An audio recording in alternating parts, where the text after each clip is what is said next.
Ces droits, droit à l'information, droit d'être consulté, lorsqu'ils existent,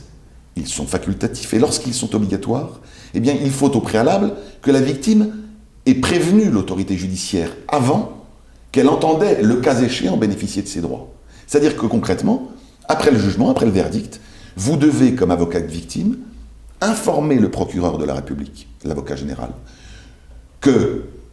en tant qu'avocat de la victime, vous souhaitez être prévenu des mesures d'aménagement de peine et que vous souhaitez, dans les cas où c'est prévu par la loi, être entendu pour faire part de vos observations. Ces textes sont encore très méconnus. D'autant qu'ils bougent beaucoup, les dernières évolutions remontent à 2014, tout ça est encore très récent. Et bien souvent, eh bien les victimes ignorent, les avocats ou les victimes n'usent pas de ce droit qui est compliqué, qu'il faut aller chercher dans des textes réglementaires, au fin fond du code de procédure pénale, dans des articles D, 69X, etc., totalement méconnus. Et donc, du coup, ce droit, proclamé dans les principes, devient souvent un droit non pratiqué par les victimes, parce que souvent méconnu par elles. Mais je crois qu'il faudrait, la clé de la solution, c'est de systématiser l'information de la victime. Comprenez, si la victime, on lui demande, après tous les sacrifices qu'elle a fait, après toutes les épreuves qu'elle a endurées, d'abord par le crime dont elle est victime directement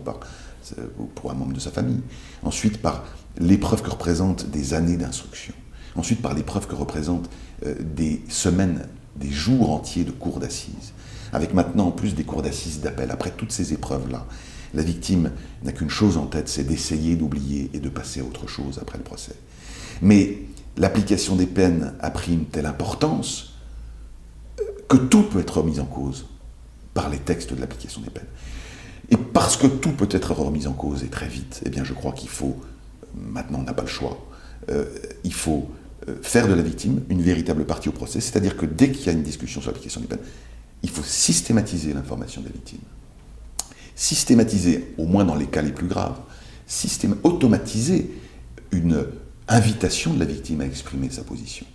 Sans dire, ah ben, il fallait y penser avant, il fallait qu'après le procès, vous informiez votre avocat que vous souhaitiez, dans 10 ans peut-être, être informé, etc. C'est pas sérieux.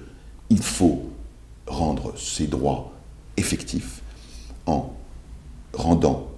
obligatoire, en systématisant l'information donnée à la victime,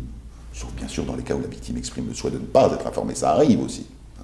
Et puis systématiser, au moins dans les cas les plus graves,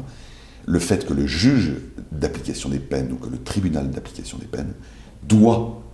dans tous les cas où c'est prévu par la loi, prendre l'initiative d'inviter l'avocat de la victime